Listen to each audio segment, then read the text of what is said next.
this lesson we're going to learn how to play a reel in DADGAD tuning. This one's called Tom Ward's Downfall, also known as the Mourne Mountains.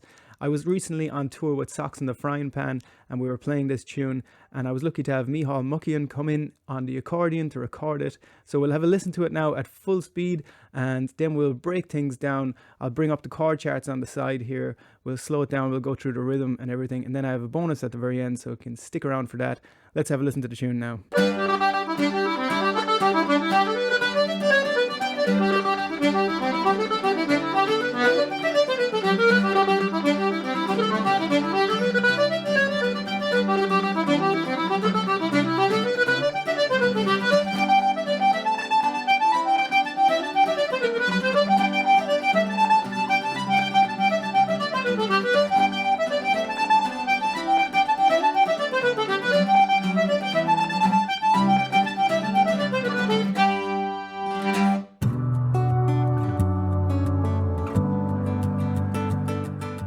Hey, it's Adon here, adoncoin.com, where I teach you how to play in DADGAD guitar. If this is your first time here and you want to learn more about Irish music, songs and guitar techniques, click the subscribe button now and the bell so you don't miss out on anything. This reel is in the key of G, so that's capo on the 5th fret in DADGAD, and we're going to start with the rhythm. So reels are in 4/4 time, and the way I like to count reels when you're talking about the strumming is 1 and 2 and 3 and 4, and so the ands are upstrokes. 1 and 2 and 3 and 4 and 1 and 2 and 3 and 4 and you can push that first beat. You can give it a bit more stress or more emphasis. 1 and 2 and 3 and 4 and 1 and 2 and 3 and 4 and 1, 2 and 3 and 4 and 1.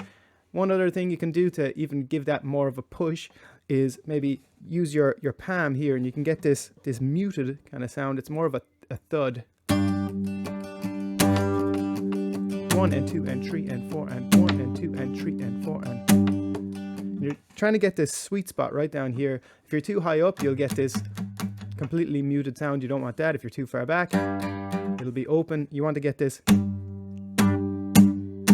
and 2 and 3 and 4 and 1, 2 and 3 and 4, and that's just on the first beat. You can do it on the first and the third as well. 1 and 2 and 3 and 4 and 1 and 2 and 3 and 4 and 1 and 2 and 3 and 4 and so that's just to push the tune along a bit more.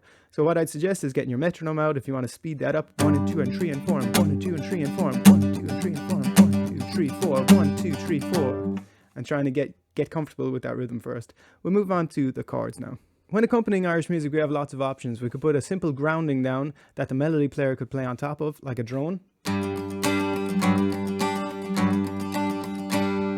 And that'll work perfectly fine. One layer above that would be to add more chords in.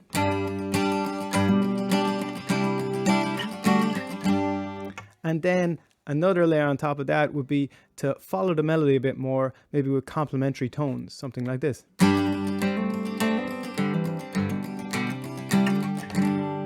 So I want to give you the tools on how to do this so you can create your own style. So we're going to start with part 1. We'll go through these simple chords, and then on top of that, I'll give you some options to create some of these melody lines. So the 5 main chords in part 1 I'd use would be this D modal shape to start off. So it's actually a G modal chord because we have the capo on the 5th fret, but I'm going to refer to everything as if the capo is not on. So we have the D modal shape. Then we're going to go out to this 1 finger E minor shape, and I'm strumming from that D string down the middle D string.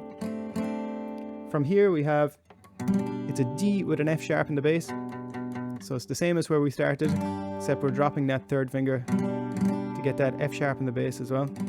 So if we practice those 3 chords alone, we go 1 and 2 and 3 and 4 and 1 and 2 and 3 and 4 and change 1 and 2 and 3 and 4 and E minor 2 and 3 and 4 up to F sharp in the bass. 1 and 2 and 3 and 4, and from here we're going up to a G major with this open middle D. So you want to have a nice curve in your hand here to get that open middle D. That's your G major, sliding it up 2 frets to get your A major.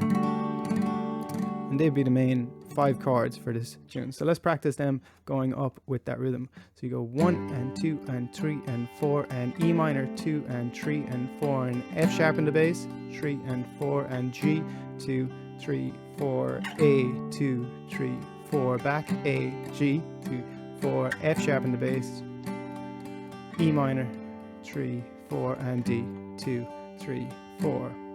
So then you want to just get comfortable with moving those shapes. So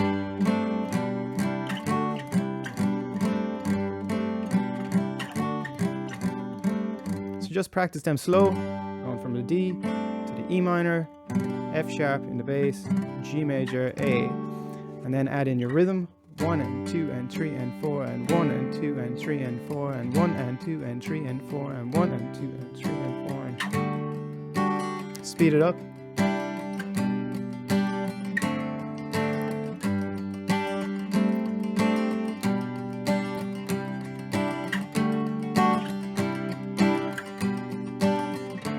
Back to D.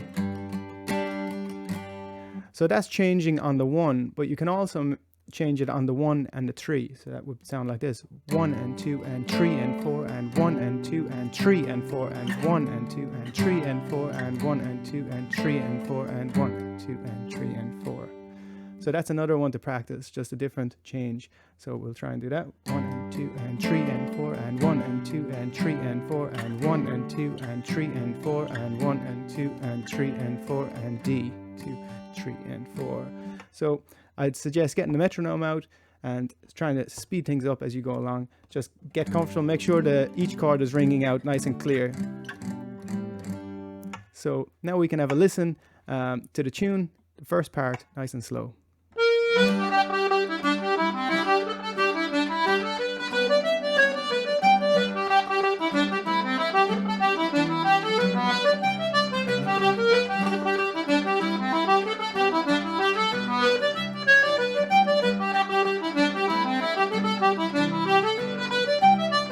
If you're enjoying things so far, do click the like button, it helps quite a lot, and comment if you have any questions at all. I'm happy to help out. So Irish music is an aural tradition, meaning we use our ears to follow the tune, and hopefully with those chord shapes I give you, you're able to follow along using your ear, and it's all trial and error, so don't worry if you get it wrong. It's that's all part of it. Getting into a session and hopefully playing along with other musicians helps a lot. But I said at the start, you could put a drone down and hold that D shape, and that'll work fine. So I'm just giving you some options here, and an option one level above would be to follow the melody line. So here's one line that I'm going to show you that you might be able to use. So it sounds like this.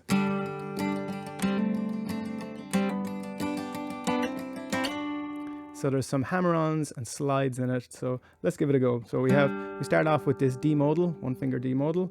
We're going to hammer on to this E minor. So that's another one finger chord onto the D. We're going to hammer on again to this F sharp shape. So you're going.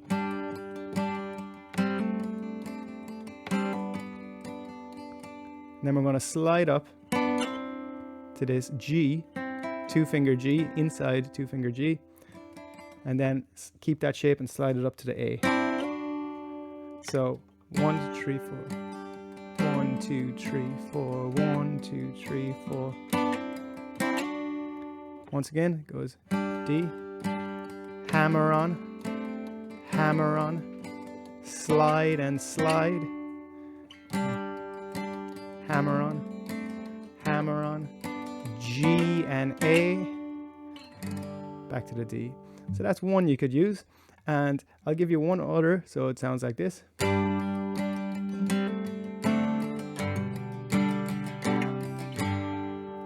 So it's very similar. You're starting with your D, you're doing your hammer on your E. And then instead of playing this inside F sharp shape, we're going to do this outside F sharp shape. So we're going to hammer onto that. We're going to slide up to the G again, this outside G, and then we can fall back to the D. So it goes.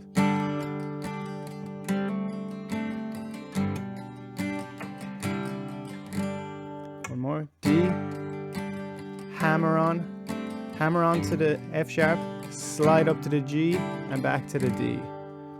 So these are just options, and what I want you to do is try and find your own little melodies that you can pick out like that. Try some hammer-ons, slide back, and kind of just play around with it, and you want to just get comfortable with these shapes. inside and outside skeleton scales. So I have 2 videos, you can check them out. I'll leave them up here and down in the description. And getting comfortable with those shapes really helps when following Irish tunes.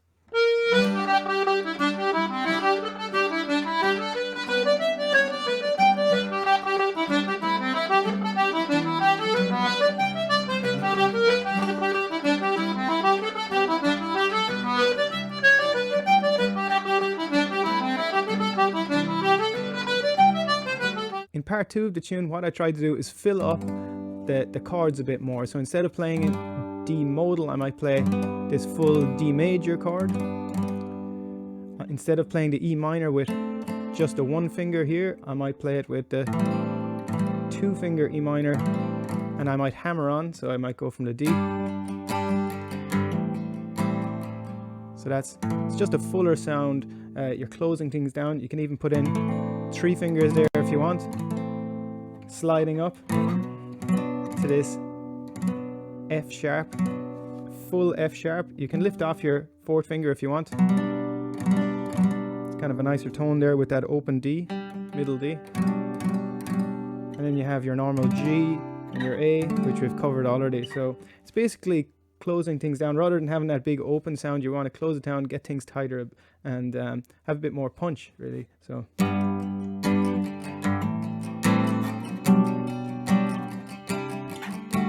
D, hammer on the E minor, F sharp, G and A. So that F sharp minor there, G and A. So there are your options for the chords in the second part. Let's have a listen now.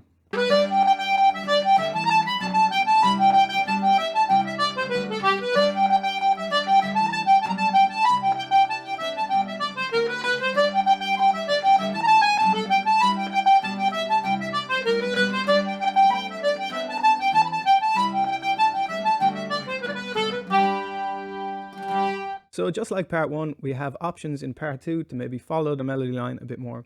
So here's a line that I use just at the end of part 2. It sounds like this.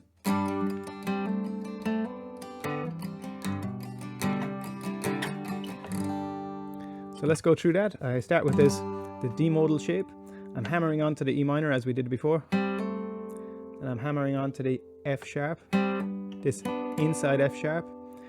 The new chord then is going to be this. The relative minor, the B minor here, the B minor shape anyway. Then I'm going to hammer on to the F sharp outside, slide up to the G, and then slide up to the A. So all in all it goes D, hammer on the E, hammer on F sharp, B, F sharp, G and A. So that G to A is just a little faster. So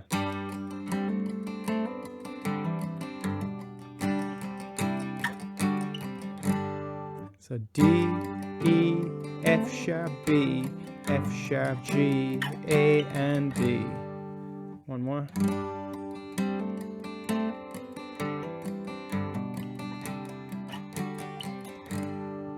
Now, as I said, that's just a line that I created, and I think it sounds nice. You don't have to follow that line. You could just do half of it. You could go,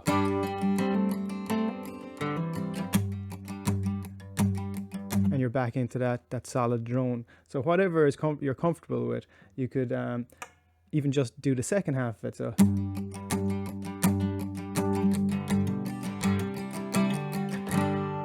that's just going from the F up to the G to the A. So there's plenty of options, as I said before.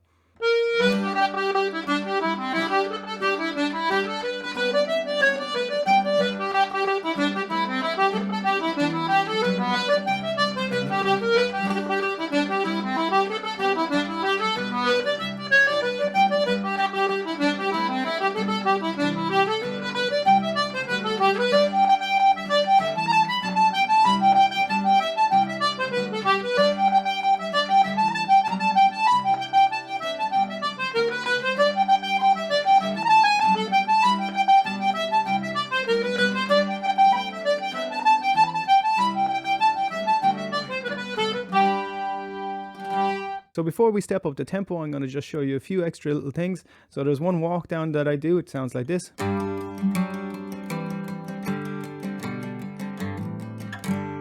So here it is. You go start with our home chord again, the D modal. You're walking down.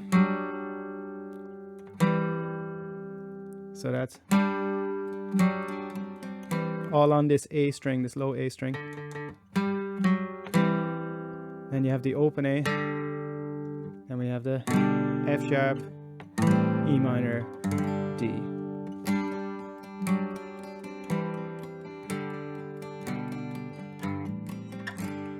And that can be thrown in as well. So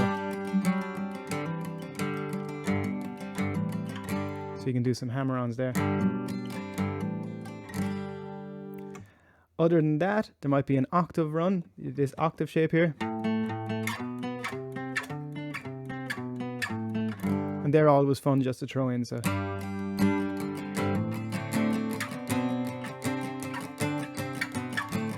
you're just holding this shape and going up the scale. So here, let's play it a little bit faster now.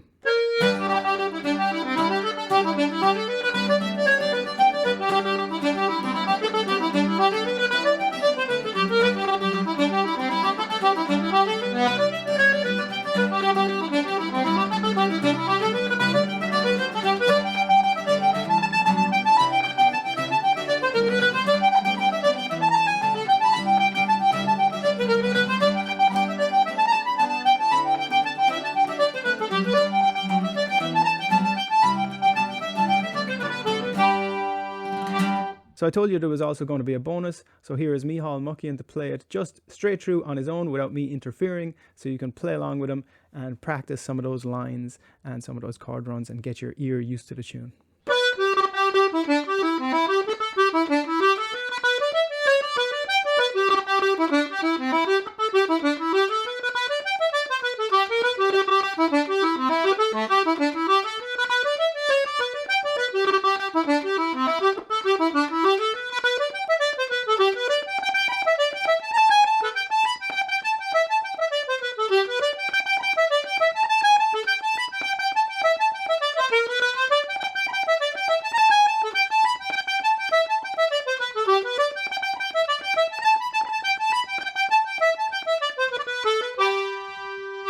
Well, I hope you enjoyed that tutorial. If you did, the next one to check out would be James Gannon's Barn Dance, also known as The Merry Priest, which I recorded with Micheal as well. And I will talk to you on the next one. All the best.